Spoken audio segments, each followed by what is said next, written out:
नारायण भजो नारायण नारायण नारायण श्रीमन नारायण नारायण नारायण सत्य नारायण नारायण नारायण भजो नारायण नारायण नारायण। बोलो सत्यनारायण भगवान की जय। पहला अध्याय भगवान के चरणों में अर्पित करता हूं। नेमी शरण तीर्थ में शौनकादिक 88,000 ऋषियों ने श्री सूत जी से पूछा, हे प्रभु, इस कलयुग में वेद विद्या रहित मनुष्यों को प्रभुक्ति किस प्रकार मिलेगी और उनका उद्धार कैसे होगा? हे मुनिश्रेष्ठ, कोई ऐसा तप कहिए जिसमें थोड़े समय में पुण्य प्राप्त हो और मनवांछित फल मिले। वह कथा सुनने की हमारी प्रबल इच्छा है। सर्वशास्त्र ज्ञाता श्री सूत जी बोले, हे वैष्णवों, आप सबने प्राण के हित की बात पूछी है। अब मैं श्रेष्ठ व्रत को आप लोगों से कहूंगा, जिस व्रत को नारद जी ने लक्ष्मी भगवान से पूछा था। लक्ष्मीपति ने मुनि श्रेष्ठ नारी से कहा था, एक समय योगीराज नारद जी दूसरों की हित की इच्छा से अनेक लोकों में घूमते हुए मृत्युलोक में आ पहुंचे। मृत्युलोक पृथ्वीलोक में, मृत्युलोक में आ पहुंचे या अनेक योनियों में सभी मनुष्यों को अपने कर्मों के द्वारा अनेक दुखों से पीड़ित देखकर विचार कर लगे कि किस यत्न से मानव के दुखों का नाश हो सकेगा। ऐसा मन में सोचकर भगवान नारद विष्णु लोक को गए। वहां श्वेतवर्ण और 4 भुजाओं वाले देवों के ईश, जिनके हाथ में शंख चक्र गदा और पद्म थे और वरमाला पहने हुए थे, देखकर स्तुति करने लगे और कहने लगे, हे भगवान, आप अत्यंत शक्ति से संपन्न है, मंत्रता वाणी भी आपको नहीं पा सकती। आपका आदि मध्य और अंत नहीं है। निर्गुण सबसे भक्तों के दुखों को नष्ट करने वाले हो, आपको मेरा नमस्कार है। बोलो सत्यनारायण भगवान की। तो भगवान ने कहा, आपका किस काम के लिए आगमन हुआ है, निसंकोच कहिए। नारद मुनि बोले, मृत्यु लोक में अनेक योनियों पैदा हुए अपने अपने कर्मों के द्वारा दुख रहे हैं। हे नाथ, यदि आप मुझ पर दया रखते हैं तो बताइए, उन मनुष्यों के सब दुख थोड़े से ही प्रयत्न से कैसे दूर हो सकते हैं? भगवान ने कहा, तुमने मनुष्य की भलाई के लिए बहुत अच्छी बात पूछी है। इस काम के करने से मनुष्य मोह से छूट जाता है। मैं कहता सुनो, बहुत पुण्य देने वाला स्वर्ग और मृत्युलोक दोनों में दुर्लभ उत्तम व्रत है। मैं प्रेमवश तुमसे कहता हूँ, सत्यनारायण भगवान का यह व्रत विधि संपन्न करके तुरंत ही मोक्ष को प्राप्त होता है। बोलो सत्यनारायण भगवान की। तुरंत किस दिन यह व्रत करना चाहिए, मुझे विस्तार से बताइए। दुख शोक आदि को दूर करने वाला यह व्रत सभी स्थानों पर विजय करने वाला है। भक्ति और श्रद्धा के साथ किसी भी दिन, जरूरी नहीं है कि पूर्णमासी हो, संक्रांति हो, भक्ति और श्रद्धा के साथ किसी दिन सत्यनारायण शाम के समय ब्राह्मणों और बंधुओं के साथ रमकड़ा कर पूजा करें। भक्ति भाव से नैवेद्य, केले का फल, घी, दूध, दही और गेहूं का चूर्ण ले। गेहूं के अभाव में साठी का चूर्ण ले, ताकि भक्ति भाव से भगवान को अर्पण करें। साथ ही संकीर्तन आदि का आयोजन करता हुआ समय व्यतीत करें, जो निश्चय ही मोक्ष का सरल उपाय है। विशेषकर कलयुग में यही मोक्ष का सरल उपाय है। बोलो सत्यनारायण भगवान की। श्रीमन नारायण नारायण नारायण भजमन नारायण नारायण नारायण भजो नारायण नारायण नारायण जपो नारायण नारायण नारायण लक्ष्मी नारायण नारायण नारायण सत्य नारायण नारायण नारायण भजमन नारायण नारायण नारायण। बोलो सत्यनारायण भगवान की जय। दूसरा अध्याय भगवान के चरणों में अर्पित करता हूं। एक निर्धन ब्राह्मण था।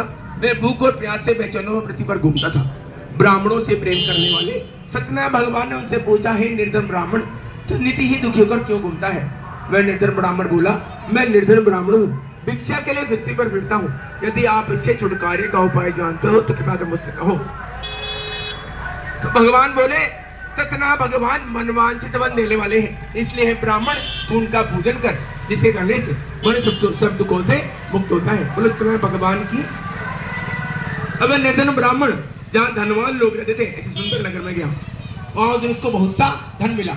इसने उससे सत्यनारायण भगवान की कथा की और सभी प्रकार की संपत्तियों से युक्त हुआ। बोलो सत्यनारायण भगवान की।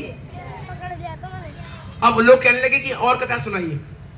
एक लकड़ी बेचना बूढ़ा आदमी आया, बाहर लकड़ियों को रखकर विप्र के मकान में गया।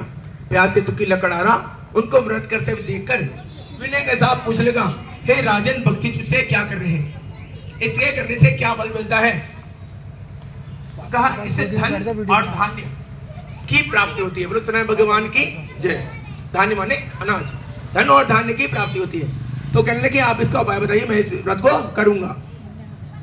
जो बूढ़ा आदमी लकड़ी बेचने वाला था, जहां धनवान लोग रहते थे, ऐसे सुंदर नगर में गया, जहां धनवान लोग रहते सुंदर नगर में, उन लकड़ी पर पहले दिनों से 4 गुना मिला। सत्यनारायण भगवान की जय।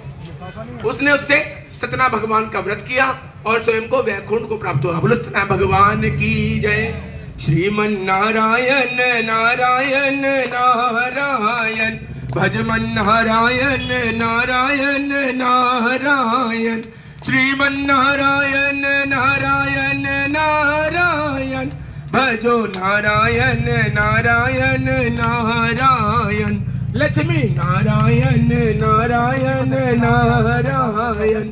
बोलो सत्यनारायण भगवान की जय। अब एक साधु वैश्य था, उसके पास व्यापार की बहुत सा धन था। वह नाव किनारे पर ठहराकर राजा के पास आया और राजा को व्रत करते हुए देखकर अपने के साथ पूछेगा, हे राजन, ये क्या कर रहे हैं, करने से क्या फल मिलता है? राजा बोला, पुत्र आदि की प्राप्ति के लिए सत्यनारायण भगवान का व्रत में पूजन किया। बोलो सत्यनारायण भगवान की। तो वो कहने लगे, आप इसका उपाय बताइए, मैं भी इस व्रत को करूंगा, मेरे भी कोई संतान नहीं है और इससे निश्चय ही होगी।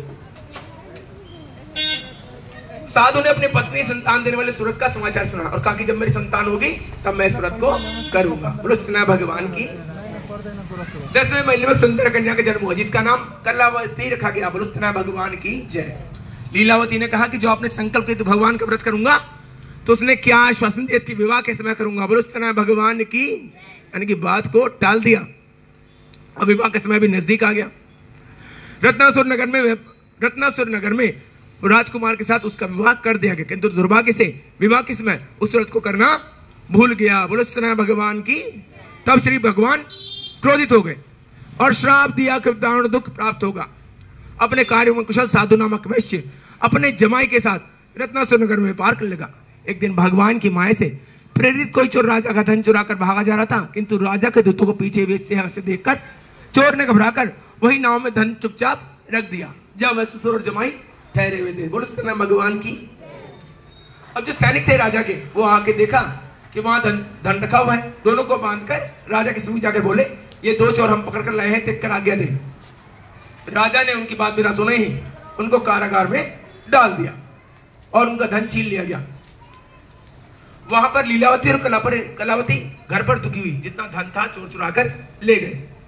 शारीरिक और मानसिक पीड़ा में कलावती ब्राह्मण के घर गई और उसने सत्यनारायण भगवान का पूजन होते देखा। रात को घर आई। लीलावती ने कहा, तो कार्य तेरे मन में क्या है? कलावती बोली, मैंने एक ब्राह्मण के घर सत्यनारायण भगवान का पूजन होते देखा है। लीलावती पूजन की तैयारी करने लगी और कहा कि हम सबका अपराध क्षमा करो। बोलो सत्यनारायण भगवान की। अब राजा के स्वप्न में आकर भगवान ने दर्शन दिए और प्रातःकाल कहा, दोनों को छोड़ दो, नहीं तो तेरा राज्य पुत्र सब नष्ट कर दूंगा। बोलो सत्यनारायण भगवान की। प्रातःकाल राजा जागा और दोनों वणिक पुत्र को बुलाया गया। दोनों को जितना धन लिया था उसे दुगना धन देकर आदर से विदा किया। दोनों वैश्य अपने घर को चल दिए। बोलो सत्यनारायण भगवान की जय। श्रीमन नारायण नारायण नारायण, भजमन नारायण नारायण नारायण, श्रीमन नारायण नारायण नारायण, भजो नारायण नारायण नारायण, जपो नारायण नारायण नारायण, लक्ष्मी नारायण नारायण नारायण, श्रीमन नारायण नारायण नारायण। बोलो सत्यनारायण भगवान की जय। अब जो साधु था वो नगर के समीप जाने वाला था, तभी दंडी भगवान आ गए और कहा, तुम्हारी नाव में क्या है? क्या मिला? धन और हीरे जवाहरात। उन्होंने पूछा, तुम्हारी नाव में क्या है? अभिमानी का बोला, क्यों पूछते हो? क्या धन लेने की इच्छा? मेरी नाव में तो बेल और पत्ते भरे हैं। बोलो भगवान की। तो भगवान ने कहा, तुम्हारा वचन सत्य हो। और वहां से खुद से जुड़ जाकर समुद्र में बैठ गए। दंडी महाराज के जाने के पश्चात नाव को ऊंची ऊंची देखकर चंबा किया। नाव में बेल और पत्ते देखकर मूर्छित हो जमीन पर गिर पड़ा। तब उसका दामाद बोला, अब शोक ना प्रकट करें, ये दंडी का श्राप है, अतः उनकी शरण में चलना चाहिए, तभी हमारी मनोकामना पूरी होगी। दामाद के ऐसे वचन सुनकर वे दंडी के पास पहुंचा और अत्यंत भक्तिभाव से नमस्कार करके बोला, मैंने जो आपसे ऐसे वचन कहे थे उनको क्षमा करो। और महान शोकातुर रोने लगा। तब दंडी भगवान बोले, मेरी पूजा से तुम मुख हुआ। साधु बोला, हे भगवान, आपकी माया से ब्रह्मा भी आदि आपको रूप को नहीं जानते, तो मैं ज्ञानी कैसे जान सकता हूं। बोले सुना भगवान की। तो कहा, आप मेरी सामर्थ्य के अनुसार मैं आपकी पूजा करूंगा, मेरी नौका में पहले के समान धन भर दो। उसके वचन सुनकर भगवान प्रसन्न हो गए और उसकी नौका में धन भर दिया। अब सैनिक जो था वो नगर के समीप पहुंच गया और ललावती और कलावती उसमें भगवान का पूजन कर रही थी। ललावती ने कहा, तू काने पोड़कर शीघ्र आ जाना, परंतु कलावती व्रत और प्रसाद को छोड़कर चली गई। वहां पर उसका पति नाव से पानी में डुबो दिया गया। साधु दुख बोला, हे प्रभु, मुझसे हमारे परिवार से भूल हुई से क्षमा करो। उसके दीन वचन सुनकर भगवान प्रसन्न हो गए और आकाशवाणी हुई, तेरी कन्या मेरे प्रसाद को छोड़कर आई है, इसलिए उसका पति अदृश्य हुआ है। यदि वह घर जाकर प्रसाद खाकर लौटे तो उसे पति अवश्य मिलेगा। बोलो भगवान की। घर पहुंचकर उसने प्रसाद खाया और आकर पति के दर्शन किए। इस प्रसाद साधु ने बंधु वाम से प्रसन्नचित्त होकर भगवान का पूजन किया और वैकुंठ को प्राप्त हुआ। बोलो भगवान की जय। श्रीमन नारायण नारायण नारायण, भजमन नारायण नारायण नारायण, भजो नारायण नारायण नारायण, जपो नारायण नारायण नारायण, लक्ष्मी नारायण नारायण नारायण। बोलो भगवान की जय। 5वां अध्याय भगवान के चरणों में अर्पित करता हूं। तुंगध्वज नाम का एक राजा था। उसने भगवान का प्रसाद त्याग कर बहुत दुख पाया। एक समय वन में जाकर वन पशुओं को मारकर बड़ के वृक्ष के नीचे आया। वहां उसने ग्वालों को भगवान का पूजन करते देखा, परंतु अभिमानवश वहां नहीं किया और ना ही नमस्कार किया। जब ग्वालों ने भगवान का प्रसाद उसके सामने रखा तो प्रसाद को त्याग कर अपनी नगरी को चला गया।